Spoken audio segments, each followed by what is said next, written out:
The Chicago Bears get more unfortunate injury news when it comes to Cole Kmet. We're going to touch on that a little bit. We're also going to talk about Tarik Cohen saying that you should not expect a reunion between him and the Chicago Bears. Also, there's reported by ESPN interest that the Chicago Bears have in Jonathan Talor. We're going to talk about that. Plus, worry and concern about the offensive line and the injuries surrounding. And we're going to get to all that and more right after this. You are now tuned in to Chicago Bears Central, your number one place for all Chicago Bears news and content. What's going on, Bears fans? Welcome to another episode of Chicago Bears Central, your number one spot for everything Chicago Bears related. I'm the host here, Haize. You guys can follow the channel at Chi Bears Central on every social media platform we happen to be on. With that being said, let's go ahead and get into the content for today. And first up, Cole Kmet suffered an injury, which was initially reported as, he had to be taken back on the cart. Seems like he actually got off the cart. He did walk back in his own power. But this is just more unfortunate news when it comes to the Chicago Bears and injuries. And so we haven't heard much about it. Do not expect to hear much about it either. And I'm not going to, we did an emergency video when the news came out, but just wanted to touch on it briefly here. Let's hope that with the few weeks that are left between the start of the season that it's enough for those type of banged up injuries, most people to come back.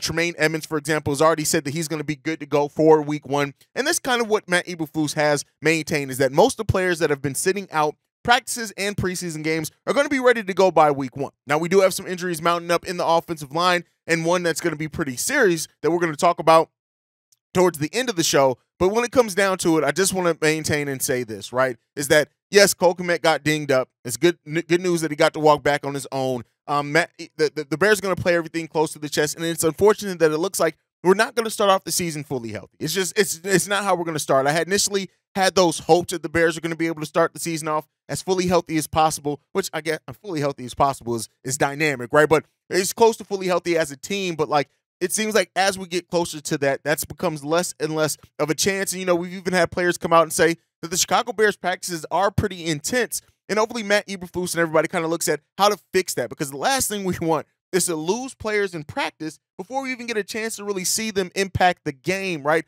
That's what it all comes down to. We've talked about the Bears making that next step, making that leap, going from a 3-14 team to a team that's fighting for a playoff spot, even if it is a wild card. We need to be fully healthy to do that. And so, we'll see.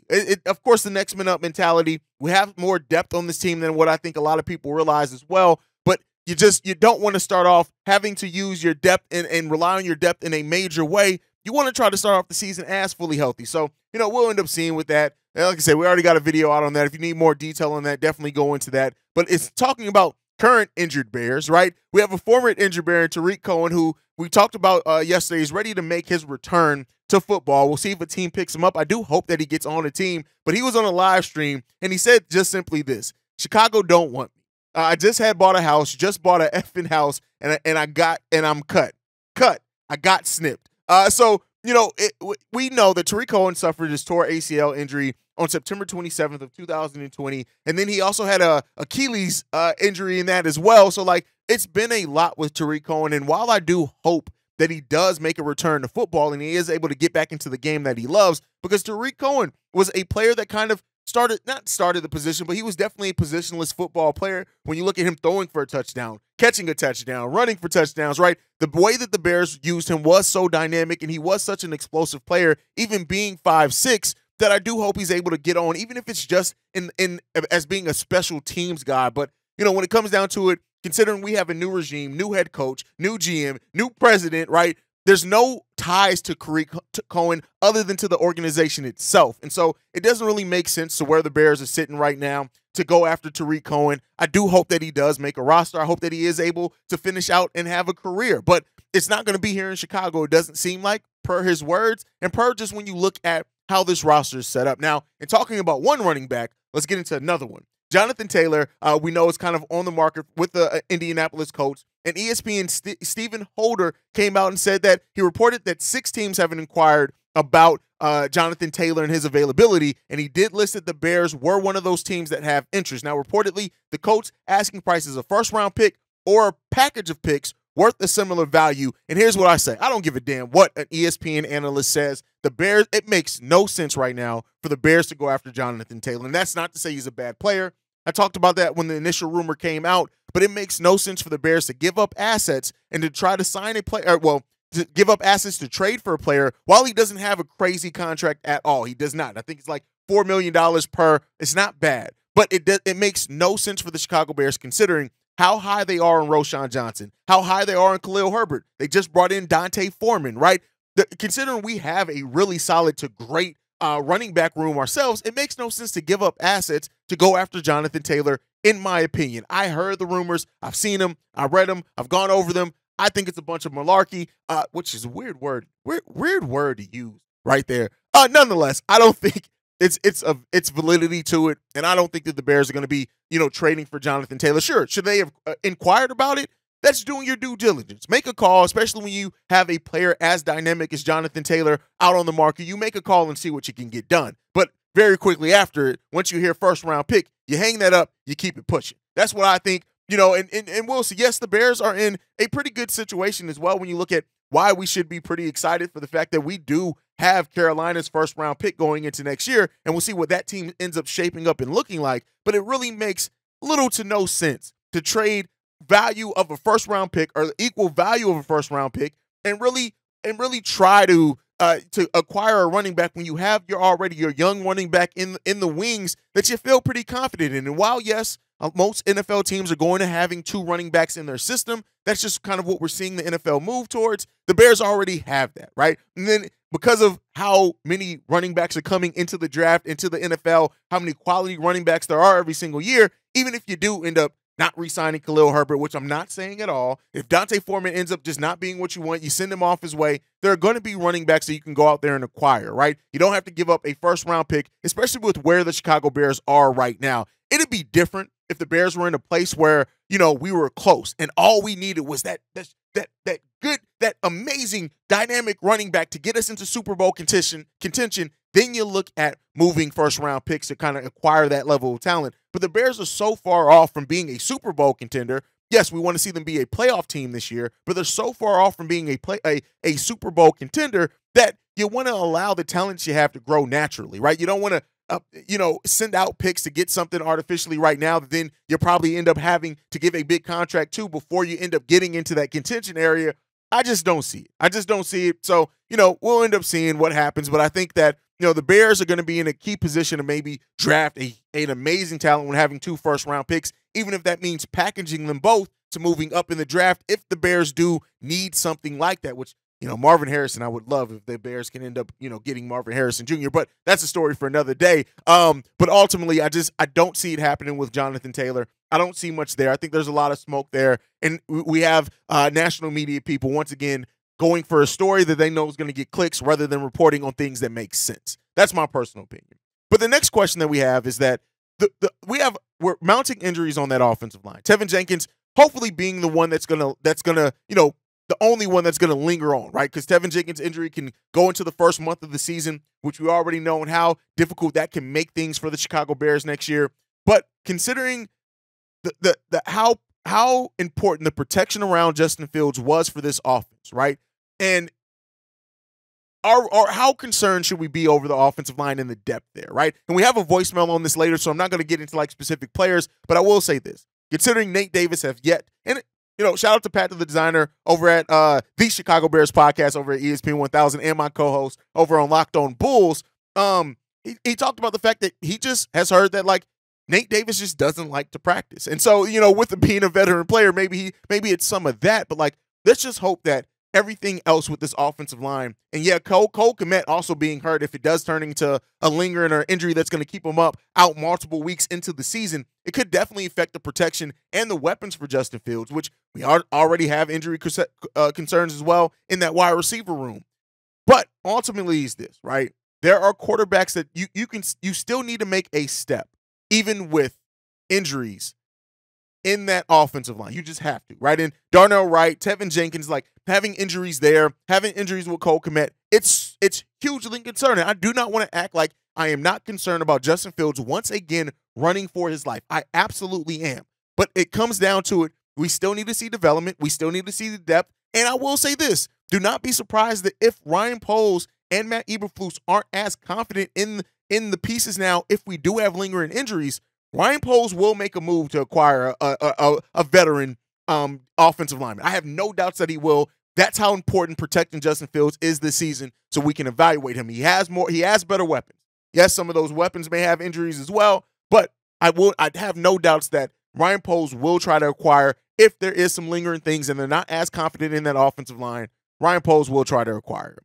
But let's talk about one last thing. We talked about surprising cuts with C-Dub before on the last episode, which was yesterday's. And one player that has not been mentioned very often is D'Onta Foreman. Now, according to The Athletic, Adam Johns, is that Roschon Johnson's playing time with the starters has increased every week since camp opened, but Khalil Herbert remains the protected starter. It wouldn't be surprising, though, if Johnson played more than D'Onta Foreman in the early going. Foreman could be a surprise cut. Now, a lot of Bears fans, when we acquired D'Onta Foreman, some even thinking that D'Onta Foreman was going to win that running back one position outright.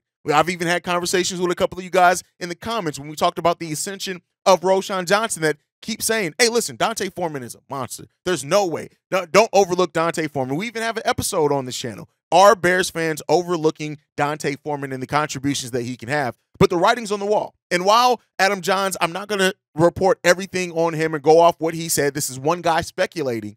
Do not be surprised is that if D'Onta Foreman is a surprise cut by the Chicago Bears when it's all said and done. Again, it goes back to what we've talked about before. The value in the running back position in the NFL is at an all-time low. And while D'Onta Foreman is going to get on another team, and he absolutely, and let me be clear here, I want to see D'Onta Foreman stay on this team because, listen, I want all the talent that we can get.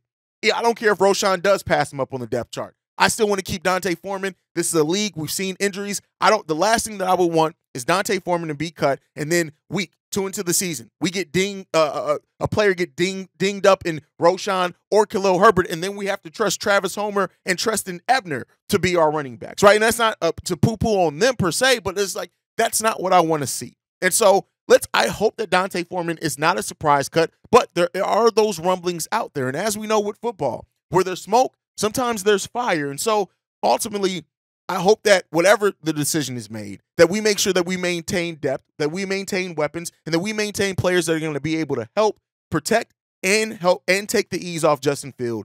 D'Onta Foreman is that. I'm not here. This isn't the conversation to say between him and Roschon. I don't really care at this point. That's not the conversation I'm having.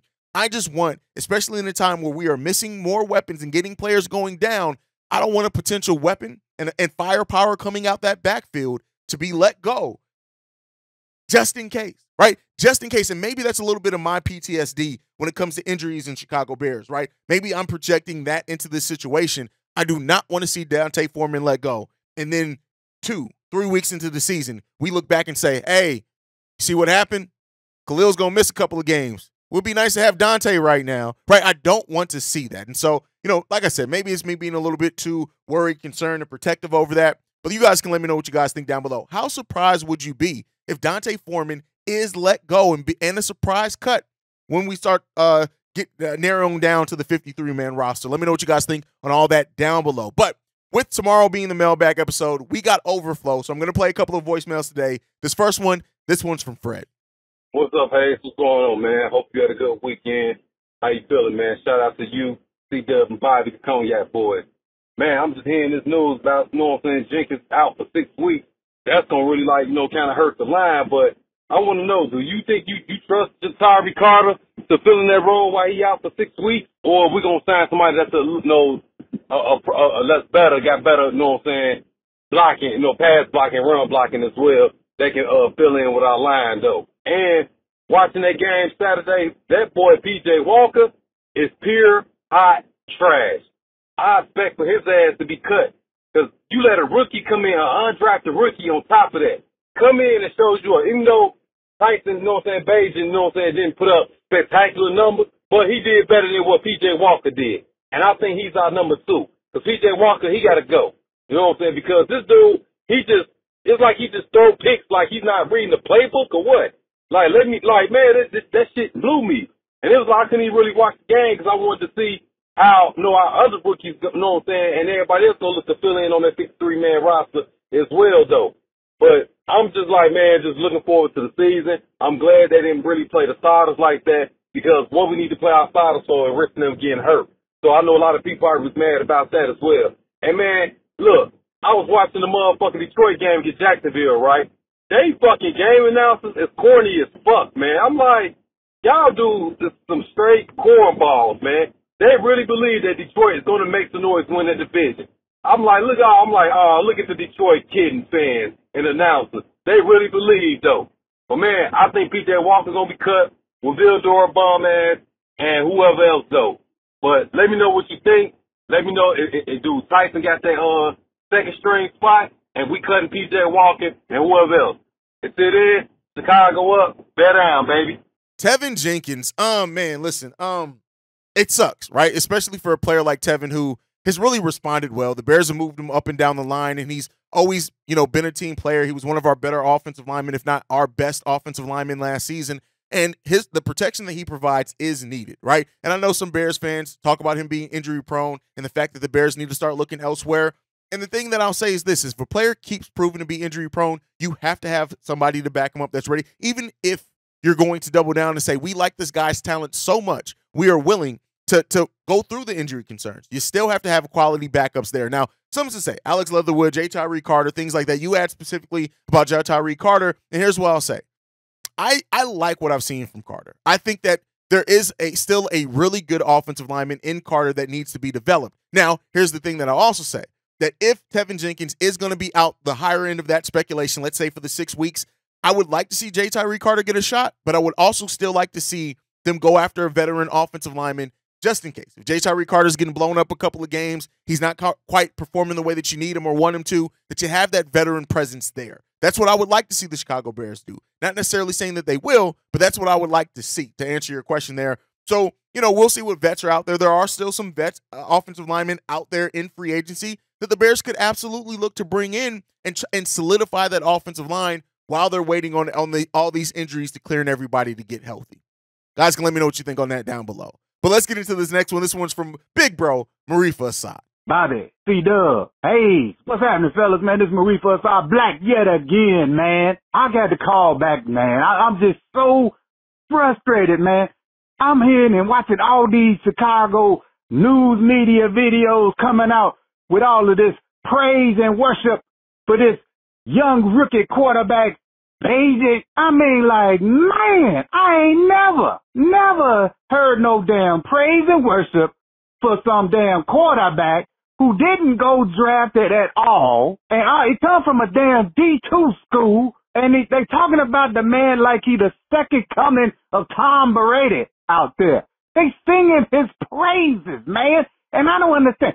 These the same people who got all the stuff to say negative about Justin Fields. All they do is scrutinize Justin, waiting for Justin to fail, waiting for him to do something wrong, always complaining about him holding the ball and this, that, and the third. When they come out, they talking about this young, undrafted quarterback, Haize. They singing songs about this man on CHGO.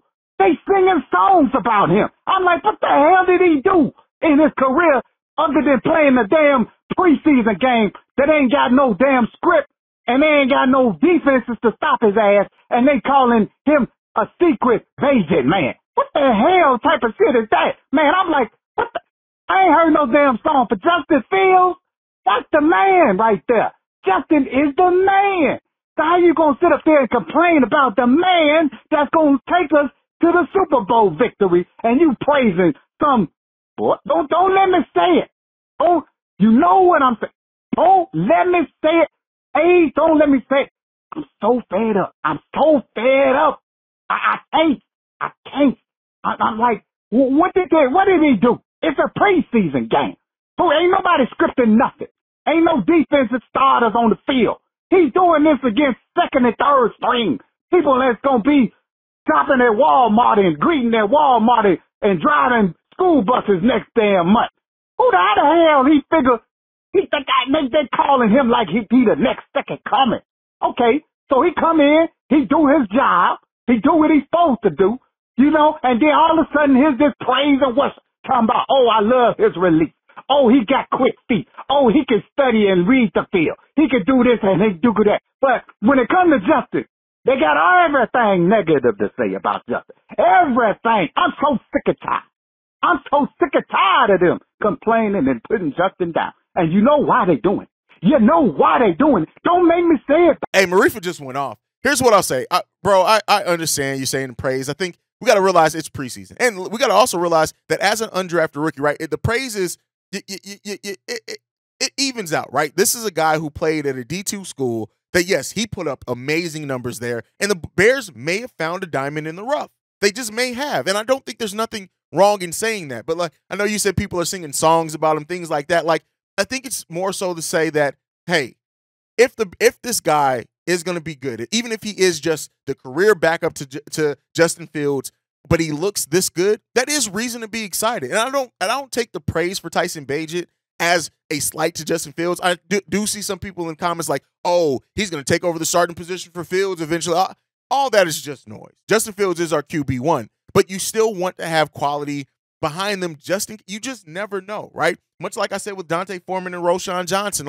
And so if the Bears did get a quality backup that can step up, that can be a game manager as an undrafted quarterback, that is something that deserves praise. Now, like I said, I'm not getting into the whole thing of let's praise him over Justin and things like that some people do, but it does deserve a level of praise. I was very impressed by Tyson Bagent. Now, let's see what he does in week 3, because I do think with kind of the questions around the offensive line, the defensive line we're going to face in week 3, I don't think Justin Fields is going to play at all. If he plays a little bit, maybe, but you know, we're going to get more of an opportunity to see him. And I think that it's a combination of how bad PJ Walker looked and how good Tyson Bagent looked as an undrafted rookie. That's why you're seeing the praise. I get what you're saying. I've seen some people say some crazy things in regards to Tyson when it comes to like being the QB1 eventually over Justin Fields. And it's disappointing that Bears fans are just so up and down when it comes to stuff like that. But like, if the Bears did get a diamond in the rough as an undrafted quarterback, let's see it, right? I mean, it'll eventually come. Everything will be revealed in the light at some point.